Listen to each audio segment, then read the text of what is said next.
Hola, esta es la parte práctica del árbol de regresión. Lo que vamos a hacer aquí es utilizar las librerías que Python nos ofrece para hacer predicciones con árboles de regresión y utilizarlas en un ejemplo que ya hemos estado utilizando, que es la predicción del costo de casas.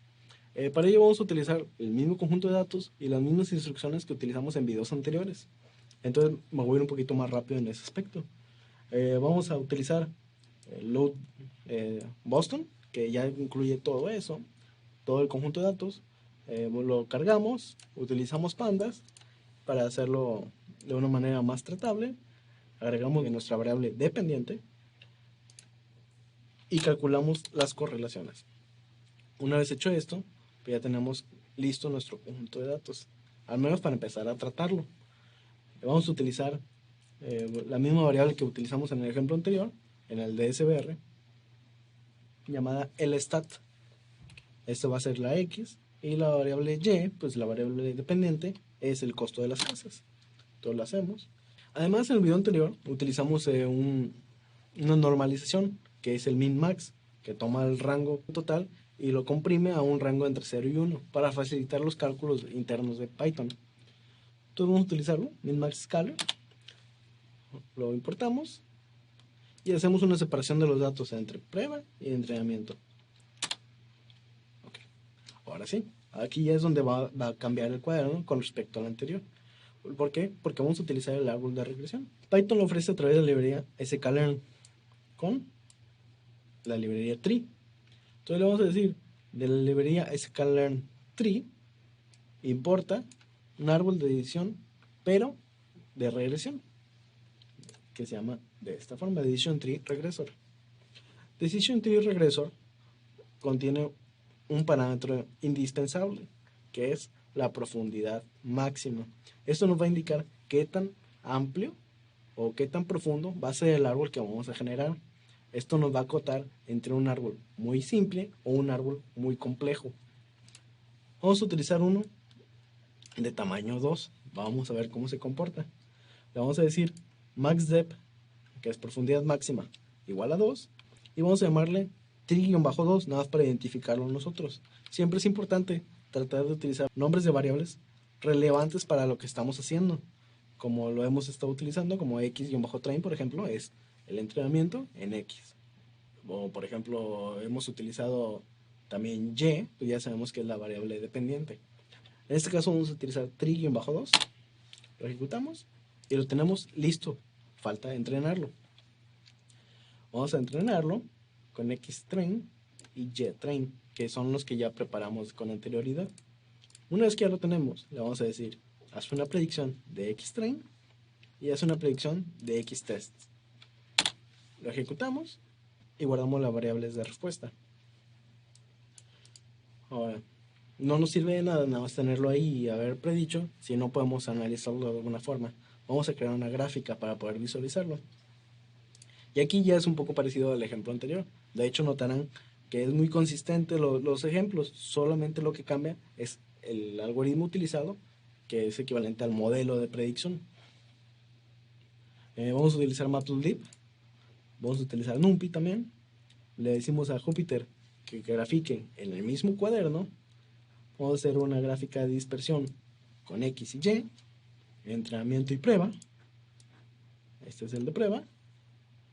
Y vamos a generar muchos datos sobre el eje X. Ahora, notarán que antes nada más decíamos entre 0 y 1 y con eso nos bastaba. ¿Por qué? Porque era algo muy suave la transición de la SBR, la línea y tanto así. Como vimos en lo que nos explicaron de teoría de árbol de regresión, el árbol de regresión en realidad hace como ciertos saltos por las condiciones que están en el mismo árbol. Entonces vamos a generar muchos más datos para poderlo visualizar correctamente. Linspace, esta función que utilizamos para generar los datos en X, tiene un tercer parámetro que es el número de datos que queremos generar, entre 0 y 1. Le vamos a decir que vamos a generar 1000, entonces va a generar 1000 puntos distribuidos entre 0 y 1. La diferencia entre los puntos es minúscula, es muy pequeña, pero nos va a ayudar a poder visualizarlo correctamente. Esta línea de aquí está de más, vamos a borrarla. Ahora sí. Decimos el árbol, el guión bajo 2, el que acabamos de generar, hace una predicción con Xplot y lo graficamos. Aquí está. Ahora sí. Notarán que es muy diferente a los modelos anteriores. Antes generábamos una línea o una curva, que la subida de la línea dependía del algoritmo utilizado. En este caso utilizamos estas especies de escalones. Estos escalones, si nos regresamos a la parte de teoría, son estos de aquí. Cada cambio que hace es una decisión en el árbol de regresión o una condición lógica. Entonces, estos son las hojas que está generando. Para cada una de estas líneas horizontales está generando un nodo o una hoja terminal, que son estas de aquí. Entonces eso es lo que está haciendo nuestro árbol.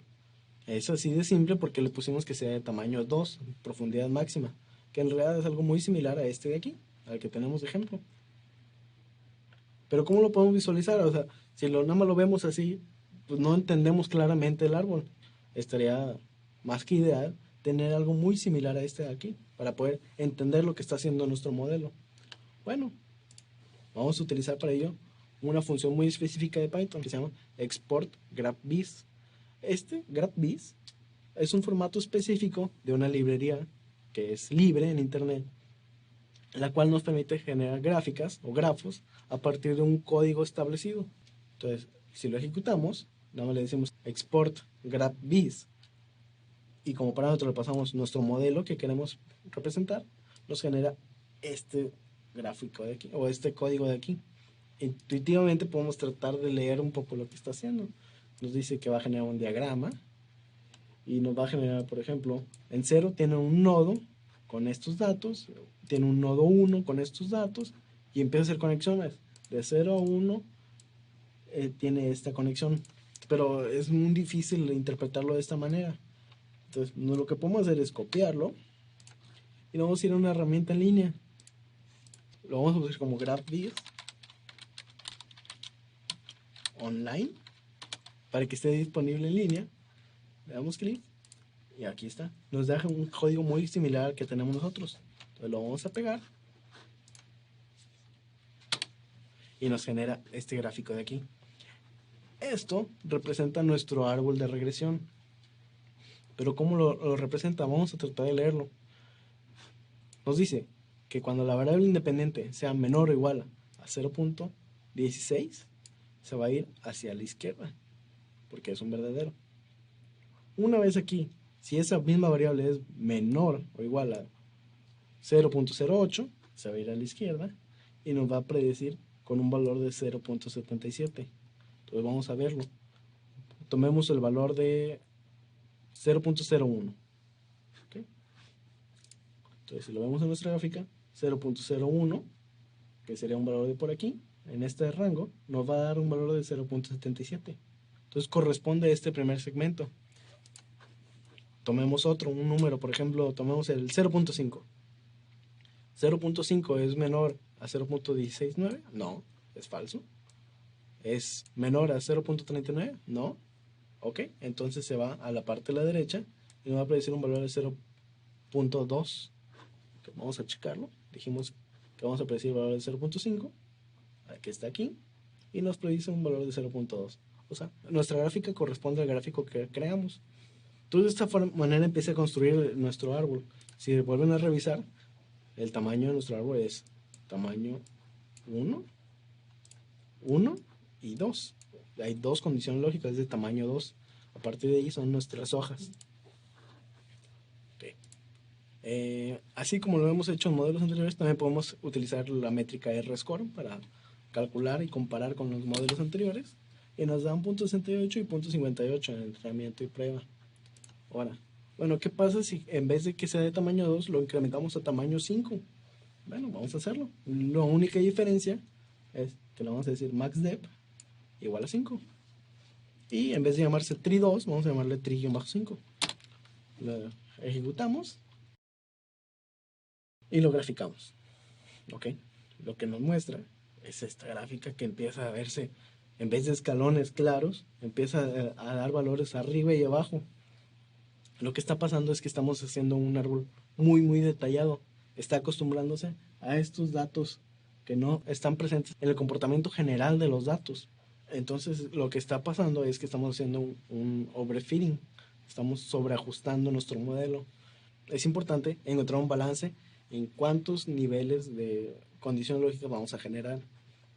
Nada más por graficarlo, vamos a hacer este mismo diagrama de tamaño 5. Nos genera todas estas líneas, 50 líneas, para un simple árbol de regresión. Si lo copiamos y lo pegamos en esta otra página que tenemos por acá, nos genera un árbol muy grande, que ya incluso se dificulta la lectura. Es muy difícil tratar de ver lo que está diciendo. Pero todas las condiciones lógicas que utiliza el árbol están aquí adentro. En esta herramienta en particular, aquí viene un formato. Esto nos puede dar una ayuda por si queremos descargarlo. Y solamente le damos guardar imagen como, y ya tenemos nuestra imagen lista para ser utilizada. La podemos abrir y aquí tenemos nuestro árbol de regresión. Esto es en esta herramienta en particular. Ahora, Python también nos ofrece la posibilidad de, en vez de utilizar esta herramienta externa, utilizarlo internamente. Pero esto ya requiere la instalación del software específico llamado GraphViz, que es la herramienta que nos va a generar los árboles. Hay documentación en línea de cómo hacer esto, pero para no salirnos tanto del material del curso, vamos a dejarlo ya a su consideración si lo quieren hacer. Pero es importante mencionarlo que es posible. Ok, con esto concluimos la parte práctica del árbol de regresión. En realidad es un mecanismo muy sencillo para hacer la regresión, y el árbol de regresión tiene la ventaja de que nos da un poquito de conocimiento de qué es lo que está pasando con nuestro modelo. Con el SBR, por ejemplo, solamente tenemos la línea y podemos decir, pues está trabajando bien o está trabajando mal. Pero con el árbol, al darnos estas condiciones lógicas de si es menor o mayor, da estos valores, estos if, nos da un poquito de introspectiva para decir, puede estar fallando porque los datos están muy cargados hacia acá. Es por decir algún ejemplo, ¿no? Entonces nos da un poquito más de conocimiento interno del problema. Una extensión natural que existe del árbol de regresión son los bosques de regresión, donde utilizamos múltiples árboles de regresión y los juntamos en uno solo. De ahí, de árbol a bosque. Y hay mucha información en internet al respecto, y es una de las técnicas más utilizadas para hacer predicciones, así mismo como SBR. Con eso concluimos el video y esperamos verlo en el siguiente video.